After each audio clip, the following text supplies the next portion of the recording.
बिस्मिल्लाहिर्रहमानिर्रहीम। अस्सलाम वालेकुम viewers, welcome to my channel. जी हाँ, आपने थंबनेल पर बिल्कुल ठीक देखा है। ये समनक है, इसको अंगूरी भी बोलते हैं और सब्ज़ आटा भी कहते हैं। ये सोनल में इस्तेमाल होती है और हम इसको बहुत ही आसान तरीके से तैयार करेंगे और वो भी सिर्फ एक शापर और इस्त्री की मदद से। क्यों चौंक है ना? हम एक शापर और इस्त्री और एक टॉवल की मदद से ही इसको तैयार करेंगे, क्योंकि ये इसको तैयार करने का सबसे आसान तरीका है। ये समनक हर जगह अवेलेबल नहीं होती, कहीं तो मिलती नहीं है और किसी इलाके में अगर मिलती है तो मुश्किल से मिलती है। तो अगर हम इसको आसानी से घर पर तैयार कर लेंगे तो फिर हमें बाजार से खरीदने की ज़रूरत नहीं पड़ेगी, और बाजार से अगर लाते भी हैं तो वो साफ़ नहीं होती। तो हम इसको साफ़ सुथरा और घर पर तैयार करेंगे बहुत ही आसान तरीके से, और फिर इसके बाद मैं आपके साथ सोन हलवे की रेसिपी भी शेयर करूँगी। तो ये देखें, ये समनक बनकर बिल्कुल तैयार हो गई है और मैंने इसको एक शापर इस्त्री और एक टॉवल की मदद से तैयार किया है घर पर। शापर और इस्त्री की मदद से मैंने इसको कैसे तैयार किया है, अगर आप एंड तक मेरे साथ रहेंगे और इस वीडियो को पूरा देखेंगे तो आज ये राज आपके सामने खुल जाएगा और सारी हकीकत आपके सामने आ जाएगी कि ये कैसे तैयार हुई है और कितनी आसानी से तैयार हो गई है। और अगर आपने इस वीडियो को पूरा देख लिया तो आप भी घर में आसानी से समनक तैयार कर लेंगे, और फिर सोन हलवा बनाने के लिए आपको बाजार से समनक खरीदने की ज़रूरत भी नहीं पड़ेगी। तो चलिए बिना टाइम ज़ाय किए इसे बनाना हम शुरू करते हैं। तो इसके लिए मैंने ये आधा किलो गंदम ले ली है और इसको मैंने अच्छी तरह से साफ कर लिया। इसमें मिट्टी की जो रोड़ियाँ थी वो मैंने चुनकर निकाल दी हैं। तो अब इसको छलनी में डालेंगे और इसको अच्छी तरह से धो लेंगे ताकि इसमें जो थोड़ी बहुत गर्द रह गई है वो भी निकल जाए और गंदम बिल्कुल साफ हो जाए। तो इसको साफ करना ज़रूरी है बनाने से पहले। तो अच्छी तरह से मर मर कर इसको धो लेंगे ताकि इसमें से मिट्टी अच्छी तरह से निकल जाए और ये साफ हो जाए खुले पानी में। तो यहाँ पर ये मैंने इसको अच्छी तरह से धो लिया है, ये देखें। अब इस छलनी को इस तरह धोने के बाद साइड पे कर देंगे और एक जगह रख देंगे ताकि इसमें से पानी ज़्यादा निकल जाए। तो यहाँ पर ये मैंने बाउल ले लिया है और ये देखें, यहाँ पर मैंने पानी को गर्म कर लिया था।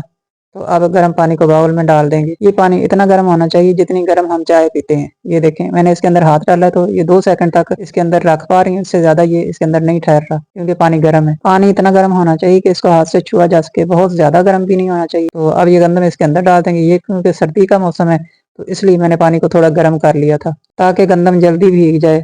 लेकिन अगर नॉर्मल मौसम हो तो फिर पानी गर्म करने की ज़रूरत नहीं है। आप ठंडे पानी में भी इसको 24 घंटे के लिए रख देंगे तो ये भीग जाएगी और फूल जाएगी। तो यहाँ पर मैंने बाउल में गर्म पानी डाल दिया और इसमें गंदम डालकर ऊपर से इसको कवर करेंगे और 24 घंटे के लिए रख देंगे, यानी 1 दिन के लिए। ये बाउल में मैंने पानी इतना डाला है कि ये गंदम से 1 इंच ऊपर है। तो गंदम इसके अंदर अच्छी तरह से डूब गई है। अब हम इसको ऊपर से कवर करेंगे और 1 दिन के लिए रख देंगे। आज इतवार है तो मैंने इसको भिगोकर ऊपर से अच्छी तरह से कवर करके रख दिया है। 1 दिन गुजर गया है, आज पीर है तो मैंने इसको खोला है। तो ये देखें, गंदम अच्छी तरह से फूल गई और इसने पानी को अच्छी तरह से पी लिया है। तो अब हम गंदम को इस तरह छलनी में डालेंगे और फालतू पानी निकाल देंगे और गंदम को अच्छी तरह से निचोड़ देंगे। और ये देखें, सारी गंदम मैंने छलनी में डाल दी है। अब बाउल को अच्छी तरह से साफ कर लेंगे ताकि एक भी दाना ज़ाया ना हो। और ये देखें, मैंने बाउल को अच्छी तरह से साफ कर लिया है और अब इस छलनी को इस बाउल के अंदर रख देंगे इस तरह तकरीबन 15 मिनट के लिए, ताकि इसके अंदर जो थोड़ा बहुत पानी है वो नीचे निकल जाए और गंदम ऊपर से खुश्क हो जाए। 15 मिनट हो चुके हैं। अब इसके अंदर जो फालतू पानी था वो निकल गया। अब बाउल को साइड पे कर देंगे और ये छलनी में ये जो गंदम है इसको एक शापर में डाल देंगे। ये देखिए, मैंने एक शापर ले लिया है। तो इसको पहले इस तरह करेंगे, इसके अंदर हवा भर के ना इसको ऊपर से बंद करके ऐसे अच्छी तरह से दबा के देखेंगे इसमें कोई सुराख तो नहीं है। ये देखें, हवा इसके अंदर से बाहर नहीं निकल रही। तो ये बिल्कुल बंद होना चाहिए, इसमें कोई सुराख नहीं होना चाहिए। तो अब इसके अंदर गंदम डाल देंगे। तो गंदम शापर में डालने से पहले आप शापर को अच्छी तरह से चेक कर लें कि इसमें कोई सुराख ना हो, और इसके लिए इसमें हवा भरें, अच्छी तरह से ऊपर से दबा के देखें।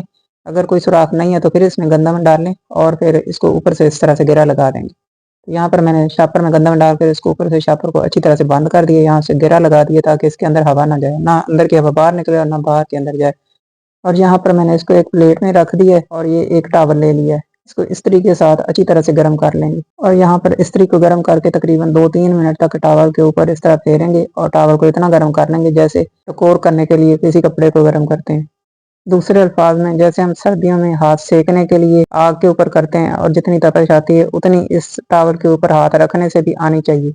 और इस्त्री के साथ इसको अच्छी तरह गर्म करने के बाद अब इसके ऊपर इस तरह से हाथ रख के इसको चेक करेंगे। अगर ये अच्छी तरह से गर्म हो गया तो इसको उठाएंगे और गंदम के ऊपर इस तरह से रख के गंदम को कवर कर देंगे। ये अमल दिन में 3 मरतबा दोहराएंगे। आज पीर है और आज मैंने ये अमल शुरू किया है और 3 दिन तक लगातार ऐसे ही करना है। 1 दिन में 3 मरतबा टॉवल को गर्म करके गंदम के ऊपर इस तरह से देना है और इसको कवर करके छोड़ देना है। और ये अमल करते हुए 3 दिन गुजर गए हैं। तो आज जुमेरात है, अब हम इसको चेक कर लेते हैं। ये देखें गंदम के दाने उगे हुए हैं। ये देखें, आपको जूम करके दिखाते हैं। ये देखें थोड़े थोड़े सारे ही उग चुके हैं, बारीक बारीक कॉम्प्लेन निकाली है इन्होंने, लेकिन ये अभी थोड़े थोड़े उगे हैं। तो इसलिए अब शापर को इस तरह से हिलाएंगे। अब हमने ना तो इसको खोलना है, ना ही इसमें पानी डालना है, इसमें बस वही नमी है जो पहले वाली है। इसको इस तरह से थोड़ा सा हिला देंगे ताकि सारे दाने आपस में मिक्स हो जाएं, और फिर इसको ऊपर से टॉवल के साथ कवर कर देंगे। और अब टॉवल को इस तरीके के साथ गर्म करेंगे। तो ये प्लेट को साइड पे कर देते हैं और यहीं पर मैं टॉवल को इस तरीके कर लेती हूँ। तो प्लेट को उठाकर साइड पे रख देते हैं और टॉवल को अच्छी तरह से गर्म कर लेंगे। और अब हमने रोज़ टॉवल को गर्म नहीं करना, बल्कि अब इसको अच्छी तरह से एक ही बार गर्म करके 3 दिन के लिए कवर कर देना है। एक ही बार इस तरीके के साथ गर्म करेंगे और 3 दिन के लिए इसको कवर कर देंगे, क्योंकि गंदम तो अब उग चुकी है ना, अब ख़राब होने का तो खतरा नहीं है। ये देखें अच्छी तरह से गर्म हो गया है। तो अब इसको गंदम के ऊपर इस तरह से देंगे और इसको कवर करके रख देंगे 3 दिन के लिए। 3 दिन गुजर चुके हैं। तो 3 दिन गुजरने के बाद इसको चेक करेंगे। तो 3 दिन के बाद ये देखें टावल को मैंने हटाया है। आज इतवार है और आज इसको रखे हुए 7 दिन हो गए हैं। और जुमेरात के बाद आज इतवार वाले दिन मैंने इसको निकाला। तो ये देखें इसके जो तने हैं और कॉम्पले वो पहले से बड़े हो गए हैं। ये देखें, तो अब इसको थोड़ा सा इस तरह से हिलाएंगे। इसके तने और कॉम्पले अभी भी छोटी हैं, इतने ज़्यादा बड़े नहीं हुए, इसलिए हम अभी इसको नहीं खोलेंगे। अभी इसको थोड़ा और रखेंगे ताकि इसके तने और इसकी ये जो कॉम्पले हैं ये थोड़े और बड़े हो जाएं। तो इसलिए शापर को इसी तरह रख दिया मैंने, और ना ही मैंने ये इसकी गिरा खोली है, और नमी इसके अंदर बिल्कुल भी नहीं गई, और ना ही हवा अंदर गई है। और इसके अंदर वही पानी है जो गंदम को शापर में डालने से पहले 24 घंटे के लिए भिगोया था। और अब इसको साइड पे करेंगे और टॉवल को अच्छी तरह से इस तरीके के साथ गर्म कर लेंगे और इसको एक ही बार गर्म करके तकरीबन 5 दिन के लिए कवर कर देंगे, क्योंकि अब ये उग चुकी है और ज़्यादा हीट की ज़रूरत नहीं है। बस एक ही बार गर्म करके इसको इसके ऊपर दे देंगे। आज इतवार है, तो आज मैंने इसको कवर किया है और जुमे वाले दिन खोलेंगे 5 दिन बाद, क्योंकि अब ये उग चुकी है और अब ज़्यादा हीट की ज़रूरत नहीं है।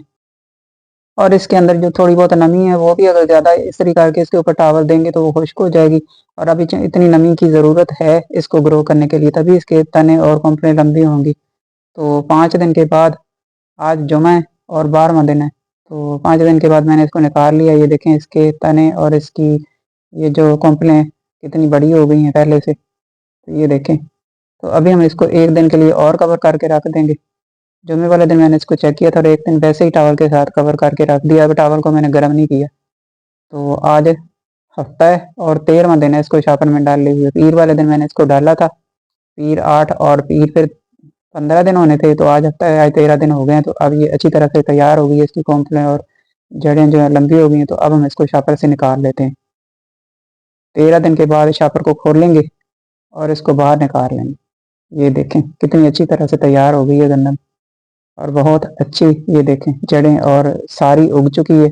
इसकी जड़ें और तने जो हैं वो वाज़े नज़र आ रहे हैं। तो अब हम इसको शापर से निकालेंगे और एक प्लेट में डाल देंगे और 1 दिन के लिए इसको रख देंगे इस तरह फैलाकर, ताकि इसके अंदर जो नमी है वो खुश्क हो जाए। तो इसको सूखने के लिए 2-3 दिन तो लग ही जाएंगे। धूप में तो 1 दिन में ही खुश्क हो जाएगी, लेकिन हमने इसको धूप में नहीं रखना, हमने रूम टेम्परेचर पर कमरे के अंदर ही इसको खुश्क करना है। तो इसको फैला के रख देंगे। इस तरह 2-3 दिन लग जाएंगे, 2-3 दिन में ये खुश्क हो जाएगी। 1 दिन मैंने इसको प्लेट में ही रख दिया था।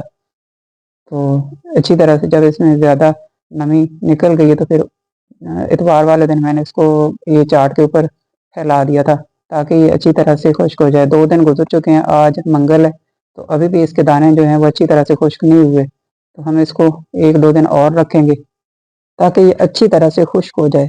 तो आज जुमा है और 3 दिन और गुजर चुके हैं, और ये देखें आज मैंने इसको चेक किया तो ये बिल्कुल खुश्क हो चुकी है, इसमें नमी बिल्कुल भी नहीं है और अब ये ग्राइंड करने के लिए तैयार है। मंगल वाले दिन मैंने इसको चेक किया था तो इसमें हल्की सी नमी बाकी थी, लेकिन अब ये मुकम्मल तौर पर खुश्क हो गई है। इसकी कॉम्पलें और तने जो उगे हुए थे वो भी मुकम्मल तौर पर खुश्क हो गए हैं। तो अब हम चाट को इस तरह से उठाएंगे और गंदम को इकट्ठा कर लेंगे, और इस तरह इसे इकट्ठा करने के बाद प्लेट में डाल लेंगे। यहाँ पर ये मैंने इसको इकट्ठा कर लिया है, इस तरह से उठाएंगे और प्लेट में डालेंगे। प्लेट में डालने के बाद अब हम इसको ग्राइंड कर लेंगे और इसका एक दरदरा सा पाउडर बना लेंगे। तो ये देखें यहाँ पर मैंने इसको प्लेट में डाल लिया है। तो अब इसको ग्राइंड कर लेते हैं। तो यहाँ पर ये देखें कितनी अच्छी तरह से तैयार हो गई है गंदम। यहाँ पर ये मैंने ग्राइंडर ले लिया है और इसको इसके अंदर डालेंगे थोड़ी थोड़ी करके। तो इतनी डालेंगे और इसको पीस लेंगे। तो यहाँ पर ये देखें, ग्राइंडर को इस तरह से चलाएंगे, थोड़ा सा चलाएंगे, फिर रोक देंगे, फिर चलाएंगे, फिर रोक देंगे, इसी तरह रोक रोक कर इसको चलाएंगे। तो ये देखें, थोड़ा सा 1 मिनट चलाया, फिर छोड़ दिया, फिर चलाया, फिर छोड़ दिया, फिर चलाया, फिर छोड़ दिया। इस तरह ये बारीक पाउडर नहीं बनेगा और बिल्कुल दरदरा सा ये पिस जाएगी। तो इसी तरह करके सारी समनक जो है वो 2-3 बार में हमने इसको पीस लेना है। तो ये देखें, इतना चलाने के बाद अब इसको मैंने निकाल लिया। तो इसको प्लेट में निकालने के बाद अब इसको इस तरह से हिलाएंगे और इसमें जो मोटे दाने वो ऊपर आ जाएंगे। ज़्यादा मोटे मोटे जो दाने वो निकाल लेंगे हम। इस तरह ये देखें, ये ऊपर ऊपर से ये जो आ गए इनको इस तरह से हाथ के साथ ऊपर से इकट्ठा करेंगे और इनको फिर से ग्राइंडर में डाल देंगे दोबारा। इस तरह दोबारा डालेंगे और इनको दोबारा डालने के बाद इनको फिर से उसी तरह चलाकर पीस लेंगे। तो इसी तरह से ज़्यादा जो मोटे मोटे दाने हैं वो निकाल लेंगे और बाकी ये जो पीछे रह गई ये बिल्कुल ठीक है। तो इस तरह करके हमने सारी समनक को ये ग्राइंड कर लेना है। तो यहाँ पर ये मैंने इसको निकाल कर इसी तरह से मोटे मोटे जो दाने हैं वो ऊपर आ गए। तो इनको निकाल कर इस तरह इसके अंदर डाल दिए ग्राइंडर में। अब ये जो पीछे रह गई ये बिल्कुल ठीक है। तो इसी तरह से अब इसको दोबारा से इसके ऊपर रखेंगे और उसी तरह से चलाकर करेंगे। ये देखें, ऊपर से थोड़ा सा दबाया और फिर छोड़ दिया, फिर दबाया, फिर छोड़ दिया। तो इसी तरह Aahista Aahista step by step हमने इसको ग्राइंड कर लेना है, थोड़ा थोड़ा करके। तो ये देखें, इस तरह करके ये ये देखें, दूसरी बार जब इसको निकाला तो अब इसको वो करने की ज़रूरत नहीं है। अब ये बिल्कुल सही पिस चुकी है। तो इसी तरह ये मैंने सारी गंदम को जो सब्ज़ आटा उसको ग्राइंड कर लिया है, उगी हुई गंदम जो थी। तो इस तरह हमारी ये समनक बनकर बिल्कुल तैयार हो गई है। तो अब इससे हम सोना रवा तैयार करेंगे। तो अब इसको शापर में डालेंगे और फ्रिज में रख देंगे, क्योंकि अगर हम इसको बाहर रखेंगे तो कुछ दिनों के बाद इसमें चूंटियाँ पड़ जाती हैं और फिर इसमें से स्मेल भी आने लगती है। तो यहाँ पर इसको शापर के अंदर डालेंगे और फ्रिज में रख देंगे बंद करके, ताकि इसके अंदर नमी ना जाए और ना ही ये ख़राब हो। तो शापर के अंदर डालने से पहले शापर को अच्छी तरह से चेक कर लें, इसमें कोई सुराख नहीं होना चाहिए। इसमें हवा भर के ऊपर से दबाकर, जैसे मैंने पहले चेक किया था ना गंदम डालते वक्त, तो उसी तरह से इसको इसके अंदर डालते वक्त चेक कर लें। शापर बिल्कुल साबुत होना चाहिए, इसमें कोई सुराख नहीं होना चाहिए, ताकि इसके अंदर हवा ना जाए और इस तरह नमी इसके अंदर नहीं जाएगी। तो इसको इस तरह कवर करके जब रख देंगे तो ये 6 माह भी अगर पड़ी रहेगी तो ख़राब नहीं होगी। तो देखा आपने कितनी आसानी से ये समनक बनकर तैयार हो गई है। तो अब हम इसको शापर को ऊपर से कवर करेंगे और इसको फ्रिज में रख देंगे। अब इससे सोना हलवा तैयार करेंगे, तो इसकी रेसिपी मैं आपके साथ शेयर करूंगी। तो आज के लिए बस इतना ही। अगर वीडियो पसंद आए तो इसे लाइक और शेयर कर दें और हमारे चैनल को सब्सक्राइब कर लें। साथ में लगे बेल के बटन को भी प्रेस कर लें, ताकि आने वाली वीडियोज़ का नोटिफिकेशन आपको टाइम पर मिलता रहे। तो आज के लिए बस इतना ही। इसी के साथ मुझे इजाज़त दीजिए। Thanks for watching. अल्लाह हाफिज़।